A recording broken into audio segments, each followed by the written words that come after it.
السلام عليكم ورحمة الله وبركاته. اللهم صل على سيدنا محمد وعلى آل سيدنا محمد كما صليت على إبراهيم وعلى آل إبراهيم إنك حميد المجيد.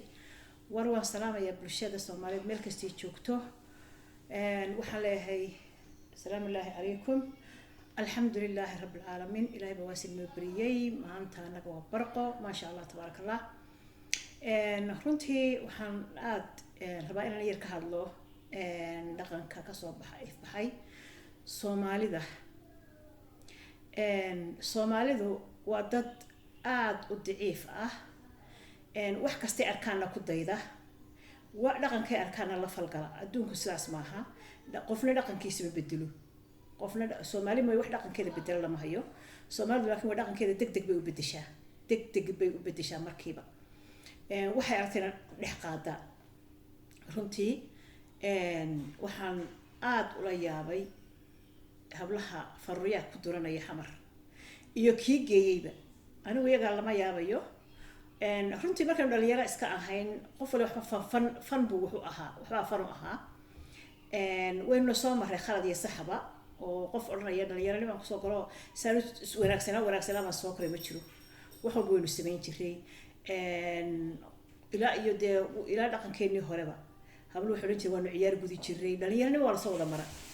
waxaad sameyn jirtay waad garanaysaa adiga qof kasta markuu dib isu xisaabiyo hinoos wuxuu sameyn jiray wuu garanayaa oo dhalinyaronimo wax badan oo dhalinyaronimo ah oo aynu soo maray oo dhibi way jireen laakiin de inagu waxaynu ku caalamaalay wadan muslim iska joognay in xoolaha la soo jugayso oo markay de ku kacdo wuxuu yiri Sheekh Maxamed Rashaad Allah uu naxariistay ayaa muxaadara maalintuu dhimanayay maalmihii ugu dambeeyay dadku muxaadara u sii galay baanu ka mid ahayn dabeedna wuxuu ka sheekeynay dhalinyarada wuxuu ahaa nin dhalinyarada aad u falgalay jaamacadna dhiga dabeedna dhalinyarada aad buu u yaqaanay marka wuxuu nooga sheekeeyay in yaro wuxuu yiri xijaaban oo jaamacad dhigata Kanada ah oo iyada sidoo xijaabada maanta warkeedu ka fayday buu yiri maradiiba tuurtay maraan ku raadar maxaa u tuuraysaa waxay tiri adeer kuwan ay ugu caayay waa laygu maagay waa laygu burburiyay waxay tiri hada xun sidana tahay wad fool xun tahay taas way badu qarinaysaa wax saasatee تعرفت ما كانت هالوقت مركز محور تماغ موت صومالي تتبع قروح بدن مركز موت سنة أوه ماي جاد محاتي قروح بدن قريسي محاسانو يا شبالين وحو كل نوع شيء خير بدن الله سيئة كنا فردوسنا الله كورابيو وحو المهم مركو شن يتبن قارو إلى لباتن أنت أود حيسبي إلى لباتن يكو أنت أود حيسبي وقف حنون سنة يا وأب ودبيلي هدي أبغفك حنون سنة يا سوا حنون سنة يا بل أقصي ترتبيلي وحوم علينا ميسي waayo waa marka hormoonkiisu isbedelaya bay dhalinyaranimada ayaa ka tagaysa waxa uu kale galaya wax kasta uu eesi markuu intaan 20 gaari ilaa 15 wuxuu isu haystaa qof bela ka dhacdo wuxuu taagaya madaxa oo xuriyaana weyno markaas wax kasta sameynaya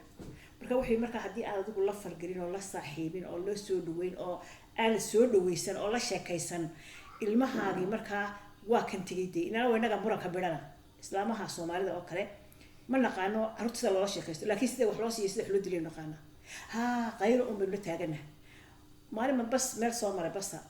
لأنها بلا يربى شيء كسنة يا واللحدي مرها بس بيسويان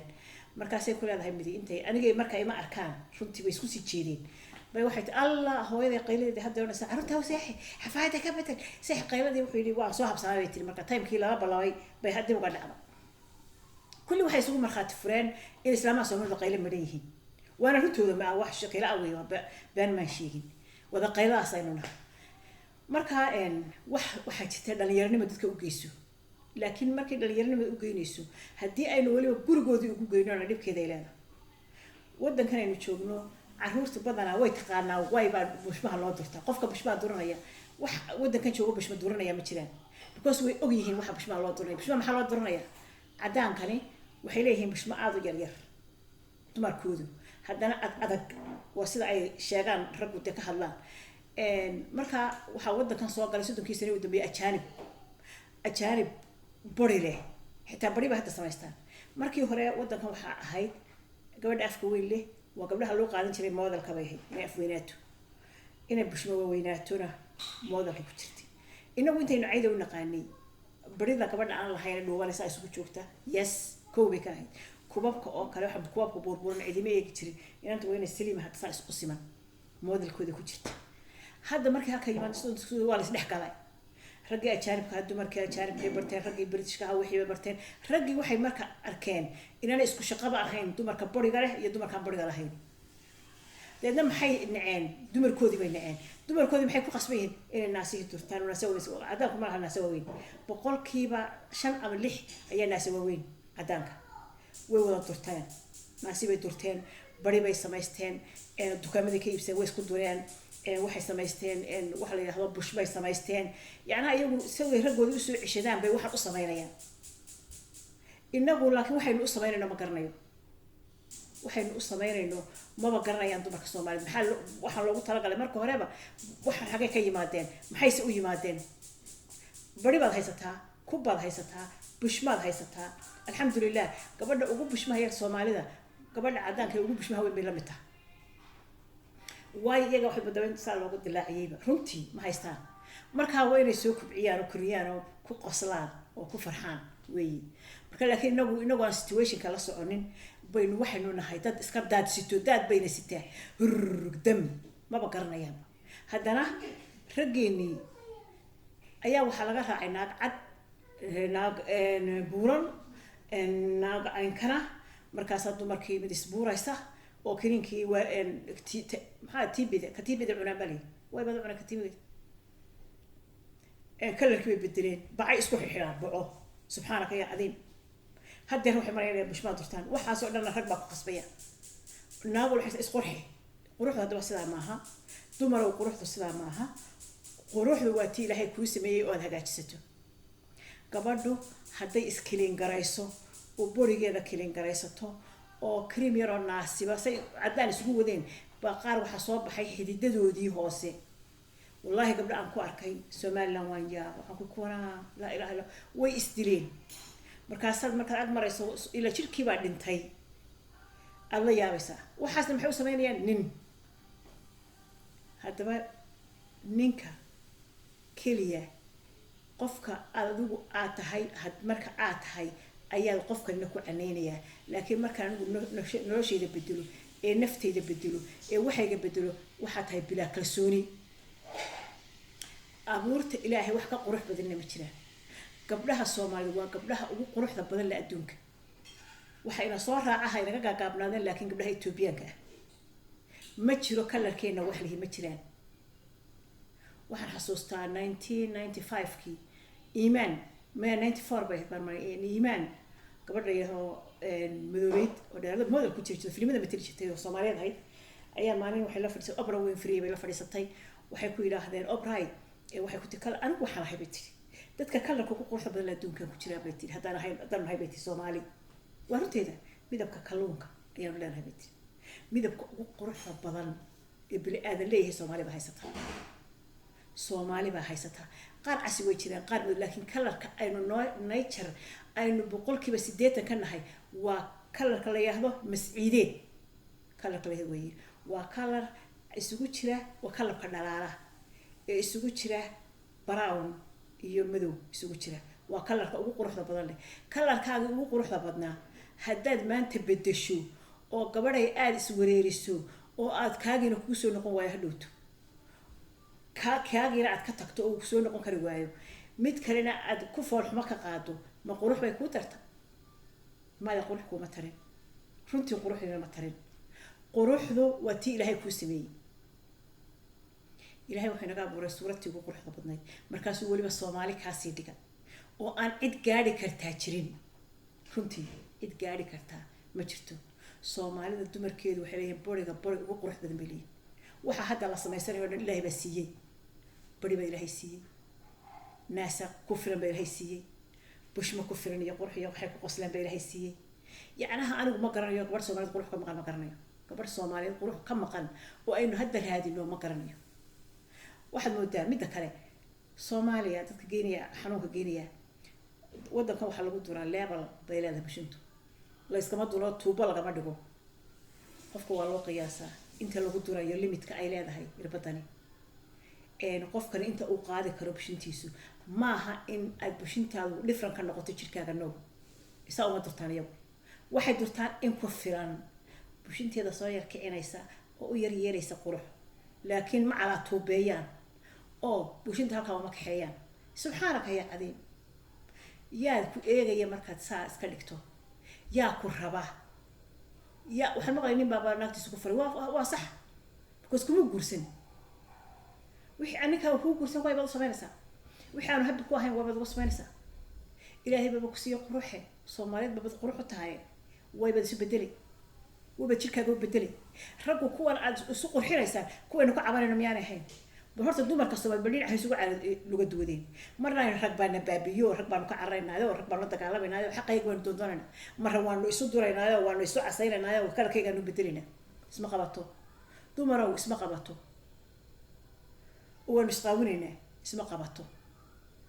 wax inaga iibsama meesha keena wax inaga iibsama keena meesha ama nature-kiini keena oo waxda warada dad ugu rabtay kala baay ku kalsoon jirkaaga qofka iimaankiisu wuu daciifaa haddii ay kalsoonida naftiisu yaraato waxaad samaynaysaa wax kasta ayaad samaynaysaa oo khalad ah ila iimaankaagii baa daciifay iimaankaagii baa yaraaday waayo qofkani markuu isku kalsoonaan waayo ee uu naftiisa ku kalsoon waayo sidee lahu abuuraad ku kalsoonaan weydo dee waxaa ta iimaankaaga baa daciifay anigu isma bedeli karo isma waxayn karo haye waay caafimaad darro wixii ay jirkaa ka jarayso haa wixii caafimaad darro ah ee lagu leeyahay waxa haddii aan sameeyo caafimaad darro waxaan ma socon karaysid ama waxaan ma yeeli karaysid ama waxaan waan caafimaad oo kale yes laakiin adigu caafimaad qaba oo ilaahay caafimaad siiyey oo meesha doonto mari karayo oo saa doonto u labisan karayo oo ilaahay qurux ku siiyey oo gabar Soomaaliyeed ka dhigay why you change yourself no why you change your body hal bedelayaa hadduu inta igu rabi waayo dee ha iska tago haddaan ii baahnayna ma baahin mid kaloo intaan ila garanayaan helaya maaha inay isduleysaan oo isbaabi'isaan oo isbahdishaan oo rag isu bahdishaan maaha haddana aad tiraahdo raggu waa rag xuno anaga raggii baanu na xumeeyey anigu ma fahminba totally dumarka ma fahminba waxaan horta maxay ahaayeen dumarow dhinacuun isugu keena dhinac aynu bal dhinacuunayna rasaasta dhinacuun wada ridnii bal dhinacuun isugu keena ilaa hana waalina marba dhinaxna ka iman xaqan mar rag baan isu qurxinayna waan isu qaawinayna dharkii baan u bedelina jirkayga waan u bedelina rag baan nagu raacaya koow hadan rag baan xumeeyeen rag baan waalayo rag baan aynka na kufsanaya waay kufsiga waa soo jiidanaya waay jirkaaga markaad bedesho bila kalsooni baad xal ku falaya hal habla Soomaaliyeed ka waan tooba kalarkiina bedeshaan ka waan tooba kalarka intaad haysatid bal wallahi qoftaha qurux baad iska celin kartaa kuleel baad iska celin kartaa qabow baad iska celin kartaa naagtu intay kalarkeeda haysato wax kasta way iska celin kartaa gaaladani kalarkeedana u waasheen oo u wareereen waxay qoraxaas isu dhigaan taas u jifsay isqaawiyaan ay isu dhigaan Afrika yimaadaan waxay u yimaadaan inay shirkoodaas hal mar brown noqdo brown kaygaas inay noqdaan bay u yimaadaan Afrika u yimaadaan ana ilaahay bay siiyey waay ilaahay bay siiyey soo ku xarabada ma yes waan ku xarabada ilaahay bay siiyey brown ka dhigay qurxiyay haye marka waxa weeye waxaan leeyahay intaasaan kusoo koobaya hadalkayga maanta dumarow joojiya waalida dhalinyarada waxbaa ka dhacaan khalad ka dhacaa dhalinyarada khaladna way sameeyaan dadka waalidkaana waxaan dhalinyarada hablaa waliba u eega hoos eega oo la sheekaysta oo la saaxiiba si aanay jirkooda u bedelin islaan walba caruurteeda hala sheekaysato horta hay keenan agta isku bedelayaan kan keenaya ayaa ahayn maxkamad la taago ee aan u qiyaasayn dawadii ee aan u qiyaasayn bakteeriyada wixii ka dilayay garanaynin xasaasiyad qofku ma qabaa dhakhtarkani wuu baarayaa qofka markuu waxaan jirkiisa ku sameynayo waa inuu caafimaadkiisa full off waa inuu baaraa waa inuu xitaa eegaa maxaa energy uu ku yahay irbadan qaar baa irbada soo xisaan energy ku ah dadka ila qofka isagoo nool lama duraye qaar baa soo xisay energy ku ah qaar baa energy ku ah dawadan kale kiimikada kale ku jirta qofku waa inuu jirkiisa baaraa dhakhtarku waa inuu wax walba ka confirm gareeyaa markay waxa sameynayaan idinkan garanaynin oo dhaga xidhan ba guriga hooyinta ka soo cararteen irbada stafisa siinaysaa a'uudu billahi min ash-shaytaan rajim inda adaka a'uudu billahi ilaahu ana jirkayga bedeli jirkayga aan bedeli ilaahu naanan bedeli ilkii naga dhacay baanu gashan weynaanu ka baqaynaa waxaa nagu geli jiro doofaar baa laga keenay mise ay baa laga soo saara waa arrin maadeerayaal jirkiina daysta oo ilaahay ka cabsada oo dumarow iska daya waxan oo raggan aynu ka cabanayna haddaynu dina is qurxino dee haddana saas yeelo dee waa wareer umaynu ku jirayna inagu dumarow magaciin baa buu yidhi cabdiqaadir jubba dumarow magaciinba warin maadeerayaal hagihii jirkiina ha durina jirkaaga ha bedelin ilaahay baa ku qurxiyey ilaahay baa ku sameeyey ilaahay baa soomaaliyeed kaa dhigay wallahi waa ku faanaa soomaalinimadayda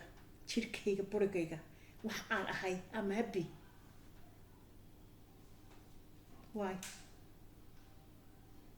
wayna ku faantaan waxaad tihiin raggeen waxaas isaga keen yaqaan meega ogba inaad isqurxisay inaad badhin dumarka ragga Soomaaliyeed meela yaqaan banaantu bay isqurxisay dad sagaal jeer labisato meega ogba inaad labistiin waxa siisi wax kala soo wuxuu cunaa uu yaqaanay waa iska sii tagaay naas weerinina ragga adduunka kale ma aragani jirkiina bedelina balad ku dhacday aadna wadi salaamaya. Hey guys, don't forget to like, subscribe and turn post notifications on, and I'll see you guys next time. Bye.